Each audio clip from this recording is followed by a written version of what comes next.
Bonjour et bienvenue dans cette nouvelle vidéo en direct, donc vidéo qui vient s'ajouter à la série de vidéos que je vous propose depuis peut-être une petite quinzaine de jours sur votre estime de vous et à quel point le fait de manquer d'estime de vous dans votre vie en réalité impacte toute votre vie professionnelle comme personnelle. Et donc je vous amène cette nouvelle vidéo pour vous inviter à penser autrement, pour pouvoir agir autrement à ce sujet. Parce que sans ça, sans bonne estime de vous et du coup sans confiance en vous, les deux sont souvent associés, eh bien vous vous retrouvez à vous contenter dans la vie, au lieu de vivre mieux, plus, différent, voire réellement pleinement, comme ce que je propose à travers donc ma formule et ma méthode du bonheur absolu et de la réussite absolue. Parce que si vous ne le savez pas et que c'est la première vidéo que vous regardez, je suis la fondatrice de cette formule et de la méthode inédite pour atteindre cet objectif de bonheur et de réussite absolue, sans utopie et surtout dès maintenant et simultanément, votre vie pro comme perso. Et donc, comme d'habitude, je vais partir d'exemples très concrets pour vous montrer comment votre manque d'estime à vous affecte toute votre vie en réalité par des biais que vous n'imaginez sans doute pas. Premier exemple qui est arrivé ce matin, je suis à la campagne et j'ai un voisin qui passe, merci pour les réactions directes, j'ai un voisin qui passe dans le chemin à côté de chez moi et je ne l'ai pas vu depuis 2 ans apparemment. Il a une maison secondaire ici et je lui demande de ses nouvelles et il me dit bah écoutez, voilà, c'est un monsieur qui a peut-être, je sais pas, 70 ans, peut-être dans ces eaux-là.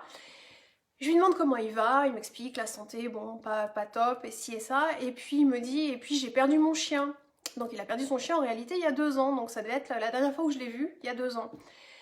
Et donc il était très triste, et comme pour moi, il est toujours très triste par rapport à ça, et du coup, comme pour moi, bah, l'objectif dans la vie, je veux que les gens soient heureux, je lui dis, et vous n'avez pas repris de chien? Et il m'explique que, bah non, parce que ça a été bien trop dur. Et donc je me dis à ce moment-là, je me dis, manque d'estime et manque de confiance en lui. Je vous explique. S'il avait une bonne estime de lui, c'est-à-dire avoir une bonne estime de soi, c'est avoir de la valeur à ses yeux, c'est vouloir le meilleur pour soi. S'il voulait le meilleur pour lui, en réalité, il voudrait être heureux à nouveau avec un animal de compagnie. Sauf que c'est pas qu'il en aurait pas envie, donc il y a une partie de lui qui pense quand même en partie le mériter, mais il a terriblement peur de souffrir à nouveau avec la perte d'un animal. Et la peur de souffrir, c'est parce qu'on ne pense pas avoir les ressources en soi nécessaires ou suffisantes pour pouvoir faire face à la situation, que ce soit des ressources à l'intérieur de soi ou à l'extérieur de soi. Que ce soit douloureux, ça c'est absolument certain. Ne pas vouloir s'infliger de souffrir à nouveau, c'est certain, mais moi je me suis dit tout de suite après avoir parlé à ce monsieur, mais dans ce cas-là, si on a peur de souffrir, on a peur de se faire du bien parce qu'après on a peur de souffrir, on fait plus rien dans la vie, on arrête d'avoir une relation de couple, on arrête de prendre des risques professionnels, on reste couché en réalité. Et c'est ce que je disais à ce monsieur, je lui disais mais c'est vraiment dommage parce que apparemment ça vous fait envie. Vous aimeriez revivre les plaisirs que vous avez vécus avec votre chien, donc avec un autre animal, mais parce que vous avez peur de souffrir à nouveau, vous allez vous priver de ce bonheur-là. Ça se trouve un bonheur pendant 10-15 ans à nouveau, donc se priver de 10-15 ans de bonheur pour en effet s'éviter la souffrance après. Alors je respecte le choix de chacun, mais c'est dommage quand ça se fait pour, selon moi, les mauvaises raisons qui sont un manque d'estime et de confiance en soi. Et il me dit, et du coup quand on se retrouve face à ces peurs-là de souffrir, on a tout un tas d'excuses parce qu'on commence à justifier notre décision. Parce que du coup c'est un conflit entre, bah oui j'aimerais bien, mais du coup, il commence à me dire, bah oui, mais vous savez, à mon âge, le chien, il me survivra, donc c'est peut-être pas une bonne chose non plus. Et je me disais en l'écoutant, c'est une excuse. Il s'en rend pas compte, mais c'est une excuse. Alors certaines personnes pourraient se dire, bah oui, mais pourtant c'est vrai. C'est une excuse à partir du moment où il y a une solution. Et je lui ai dit, mais pourquoi ne pas... Alors je dis que c'est difficile, bien évidemment, parce que si votre chien, en effet, on parle d'une situation dans 15 ans, c'est difficile de l'anticiper. Mais à la limite, ce que vous pourriez faire, c'est trouver dès maintenant une solution pour que quelqu'un adopte votre chien le jour où vous partirez.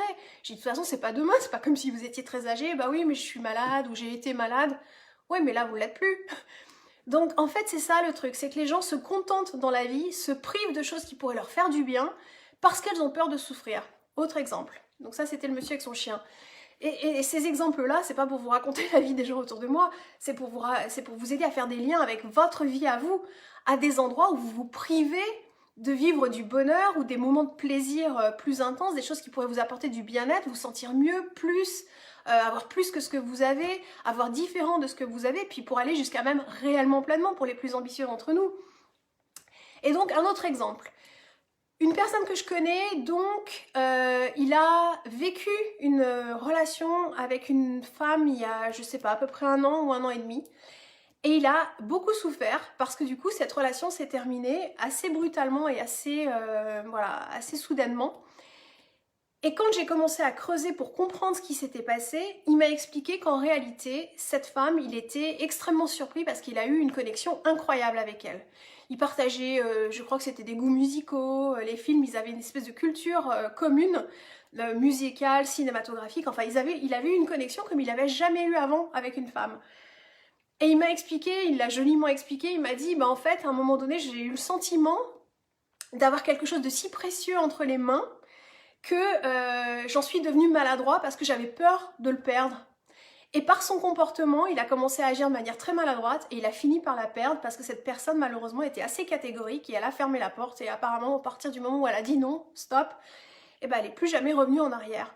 Et donc je lui ai expliqué, je dis donc à cause de tes peurs, il y a quelque chose que tu voulais vivre cette relation, mais il y a sans doute une partie de toi qui pensait peut-être ne pas mériter quelqu'un d'aussi exceptionnel, avec une connexion aussi forte entre toi et elle, qui fait que, parce que tu n'étais peut-être pas sûr de mériter cette histoire-là, tu n'étais aussi pas sûr, donc ça c'est au niveau de l'estime de soi, pas sûr de la mériter quelque part, parce qu'elle était précieuse, expliquait-il. Et je lui ai dit parce que tu n'étais aussi pas sûr d'avoir les ressources en toi pour savoir gérer la relation, pour pouvoir sans doute être à la hauteur de ce qu'il aurait été nécessaire de faire, peut-être pour conserver cette relation. Je lui ai dit, t'as saboté. Inconsciemment, t'as saboté en réalité. Et il s'est bloqué, il s'est paralysé, il a été maladroit, il n'était plus du tout naturel.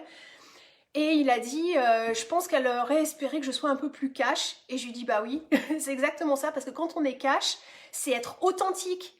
Et pour être authentique, il faut croire que on est suffisant.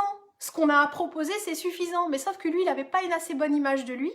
Et donc, être authentique, oser dire les choses, eh bien, c'était entre guillemets s'exposer, prendre un risque. Et tout ça parce qu'il manque d'estime de lui à la base et de confiance en lui. Il a perdu une relation qui était très importante pour lui.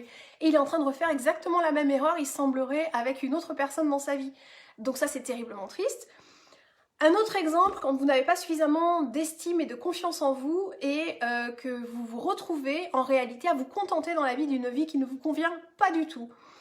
Autre exemple, donc cette personne, l'autre personne donc à laquelle je pense, alors lui, depuis tout petit, il était dans une famille où il avait des parents qui disaient non. À chaque fois qu'il voulait obtenir des choses qui pourraient lui faire plaisir, lui faire du bien, on lui disait non. Et en réalité, je l'ai aidé à faire le lien avec sa vie actuelle. Il a appris, du coup petit, ce modèle-là, merci pour les réactions directes, avec son fonctionnement dans son enfance, parce qu'il ne faut pas être dupe, hein, si vous n'êtes pas au courant ou si vous êtes un peu dans le déni à ce sujet, ce que vous vivez aujourd'hui, ça a complètement été construit dans votre enfance, dans votre même toute petite enfance, dès que vous étiez un bébé. Il y a des choses qui ont été construites et il y a des blocages qui se sont mis en place avec le temps, des blocages psychologiques au niveau inconscient qui fait qu'aujourd'hui, vous avez des peurs au niveau inconscient, donc vous avez des envies au niveau conscient, vous avez envie de plus, vous avez envie de mieux, il y a des choses donc, qui vous font envie. Mais au niveau inconscient, vous avez des peurs qui vous bloquent parce que vous avez peur de ressouffrir, vous avez peur de, voilà, vous vous surprotégez. Et donc cette personne-là, il a intégré comme modèle, quelque part, je ne mérite pas, en tout cas c'est quelqu'un qui manque cruellement d'estime de lui, je ne mérite pas d'être heureux tout le temps et qu'on dise oui au plaisir que je pourrais avoir dans la vie, je ne le mérite pas. Donc pour avoir des moments de plaisir, parce que ses parents disaient toujours non, lui il prenait son vélo et puis dans son coin, dans le dos de ses parents, il allait se faire plaisir un petit moment. Et donc ça lui apportait du bien-être, il était heureux à ce moment-là, sauf qu'il savait qu'en rentrant chez lui, il risquait d'être puni. Et il l'a souvent été, il s'est fait punir et donc ses parents lui expliquaient à quel point il était un mauvais garçon et il avait mal agi, donc il était puni. Et bien aujourd'hui il fait quoi dans sa vie? C'est quelqu'un qui ne pense pas mériter d'être heureux en continu.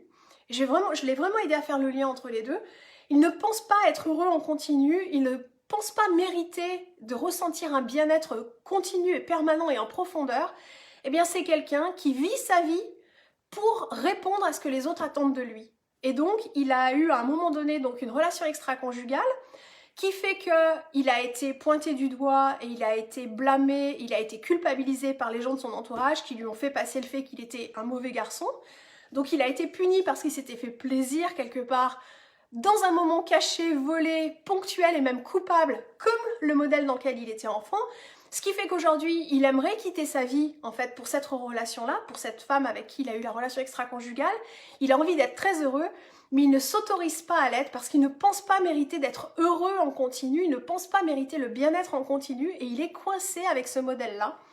Tout ça parce qu'il manque d'estime de lui, ne pense pas mériter mieux, plus, différent, voire réellement pleinement, d'autant plus que ça serait par le biais de quelque chose qui a été commis dans le dos, quelque part, de sa conjointe à un moment donné. Et il n'a pas, donc il ne pense pas mériter et il ne pense pas non plus avoir les ressources nécessaires en lui pour pouvoir affronter le regard des gens en réalité dans sa vie, qui vont penser que de toute façon il est une mauvaise personne, donc il reste dans une vie qui ne lui convient pas, qui est complètement en train de l'anéantir, parce qu'il n'y a pas d'autre mot, c'est en train de le détruire. Psychologiquement, physiquement, il est dans une apathie totale, il est dans une espèce de dépression sans même vraiment le réaliser. Il se contente d'un quotidien, mais il n'a pas le courage d'affronter le regard des gens autour de lui pour leur dire, bah écoutez, je mérite d'être heureux, peu importe ce que vous pensez de mes choix aujourd'hui, je mérite d'être heureux, je le mérite, moi je le mérite, et j'ai les moyens de pouvoir être à la hauteur de mes ambitions et de ce que je dois faire pour pouvoir obtenir la vie que je veux en réalité. Et donc il ne pense pas avoir les ressources en lui ou à l'extérieur de lui pour pouvoir faire face au regard de ses proches, et puis aussi pour pouvoir dépasser sa peur de perdre sa maison dans laquelle il a investi beaucoup de lui-même, toute son énergie, et comme il n'a pas une bonne estime de lui, sa valeur n'est pas à l'intérieur de lui, sa valeur est à l'extérieur de lui, c'est-à-dire que cette maison existe parce qu'elle représente tous ses talents, parce que c'est lui qui l'a faite cette maison, et en se séparant de cette maison-là, c'est un petit peu comme s'il perdait sa valeur. Donc je vous donne des exemples un petit peu pointus, parce que je suis allée beaucoup plus loin que là où je vais d'habitude en termes de psychologie et de ce que je partageais avec vous. C'est juste pour vous aider à comprendre les mécanismes en réalité que vous avez appris pendant votre enfance, qu'on a tous appris pendant notre enfance. Et ces mécanismes sont en réalité des blocages qui vous empêchent aujourd'hui de vivre la vie que vous méritez vraiment, et la vie que vous êtes réellement capable de vous offrir, parce que chacun de nous a un potentiel juste incroyable, sauf qu'on est très peu à aller révéler ce potentiel-là, parce que du coup on se maintient dans une vie bien rangée, une vie où on prend pas trop de risques. Ah oui, parce que quelqu'un me disait, quelqu'un avec qui je parlais la semaine dernière, je crois, oui je crois, on s'en fout, c'est pas grave, peu importe quand je lui ai parlé, et il me disait, oui mais tu comprends pas, nous, c'est la personne dont j'ai déjà parlé dans une vidéo qui parle des autres en disant, nous les gens d'en bas. Pour moi, il n'y a pas de catégorie de gens, on est tous pareils. En tout cas, lui parle, nous les gens d'en bas. Il me dit, nous les gens d'en bas, on ne peut pas se permettre de prendre des risques parce que nous, on a besoin de sécurité, on a besoin de garanties. Je lui dis, mais qui a des garanties dans la vie? Est-ce que vous avez la garantie, par exemple, que vous serez en vie demain? Alors si vous êtes en bonne santé, vous pourriez vous dire, oui, bah, il y a de fortes probabilités. Ben non, moi je vous dis le contraire, c'est pas pour vous déprimer, mais vous pourriez vous faire renverser par un bus, vous pourriez avoir un AVC, une crise cardiaque. On a vu des sportifs qui pouvaient avoir des crises cardiaques et des situations comme ça. Donc non, il n'y a pas de garantie que vous serez là demain. Déjà, c'est pour ça que j'encourage les personnes à penser autrement pour pouvoir agir autrement, à savoir profiter de la vie maintenant, dès maintenant, pas d'abord les efforts et après le réconfort.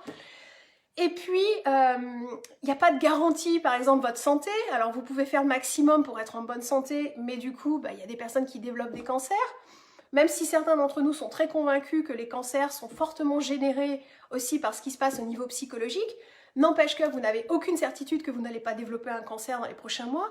Vous pourriez être en train de vous dire, mais là, elle est en train de me plomber avec toute cette réalité un peu extrême.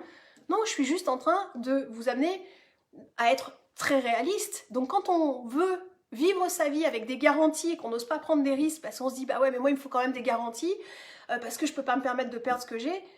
Si vous croyez que c'est comme ça que j'ai obtenu le bonheur absolu dans ma vie et la réussite absolue dans ma vie, pas du tout.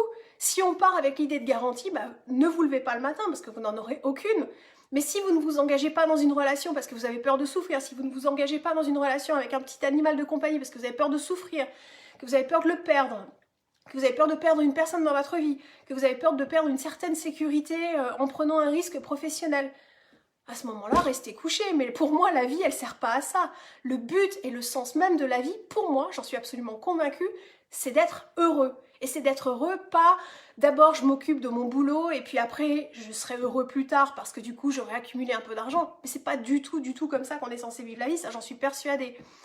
Donc voilà mon invitation du jour pour penser autrement. Quand vous penserez, quand vous serez convaincu que vous méritez d'avoir mieux que ce que vous avez aujourd'hui au lieu de vous contenter, que ce soit dans votre vie perso ou dans votre vie pro, quand vous serez absolument convaincu, mais vraiment convaincu que vous méritez mieux, que vous méritez plus, que vous méritez différent, voire que vous méritez réellement pleinement ce qui est ce que moi j'appelle le bonheur absolu, et que vous comprendrez qu'on a tous en chacun de nous un potentiel incroyable et que vous avez donc les ressources nécessaires pour pouvoir faire face, les ressources nécessaires à l'intérieur de vous, mais aussi à l'extérieur de vous, pour pouvoir faire face aux ambitions d'une vie bien différente sans doute de celle que vous vivez, là vous pourrez commencer à vous rapprocher du bonheur absolu. Donc voilà les exemples que je voulais vous donner aujourd'hui, voilà mon invitation du jour pour penser autrement, pour pouvoir agir autrement et ne pas vous contenter dans la vie en étant juste commencer à être convaincu que vous méritez mieux dans la vie parce que tout le monde mérite mieux. Peu importe quel choix vous faites dans votre vie, peu importe que vous ayez fait des erreurs ou qu'il y ait eu des maladresses, vous êtes une bonne personne. Vous êtes une bonne personne, on n'a pas besoin d'être parfait pour être une bonne personne. Certaines personnes, certains d'entre nous, on a travaillé pour faire émerger et faire briller la belle personne à l'intérieur de nous, mais à la base, vous êtes une belle personne et charge à vous de commencer à travailler vous-même de votre côté pour être cette belle personne et pour briller un maximum au quotidien. Mais même avant d'avoir révélé toute la belle personne que vous êtes, vous méritez, chaque être humain qui a la vie sur Terre mérite d'être heureux, mérite de se sentir bien et pas juste ponctuellement dans des petits moments de plaisir, non, de manière permanente, en continu, en profondeur, tout simplement. Excusez-moi, des notifications. Voilà mon invitation du jour donc pour penser autrement, pour pouvoir agir autrement. Donc excellente réflexion avec cette nouvelle vidéo, excellent cheminement et je vous en dis un petit peu plus. Donc il y aura d'autres vidéos que je vais vous proposer dans cette série sur l'estime de vous. Et puis je vous en dis un petit peu plus à la fin de cette série sur la formation que je vais vous proposer. Alors j'aime pas du tout le mot formation, mais ça va être quand même assez didactique, ça va être, voilà, c'est pas juste une vidéo où je vais vous dire, je vous invite juste à penser autrement. Non, il y aura des actions concrètes à prendre pour vous aider à gagner en estime de vous chaque jour, pour vous aider à gagner en confiance en vous, pardon, chaque jour. Ça sera costaud, mais je peux vous promettre une chose, c'est que vous n'allez pas vous contenter dans la vie après parce que vous allez être convaincu que vous méritez mieux, ça c'est certain, et vous allez être convaincu que vous avez les ressources en vous et à l'extérieur de vous pour pouvoir être à la hauteur, pour faire face à vos ambitions de vie, parce que vous allez forcément monter la barre. Voilà mon invitation du jour pour penser autrement, pour pouvoir agir autrement. Excellent cheminement, excellente réflexion et je vous dis donc à très vite pour une prochaine vidéo.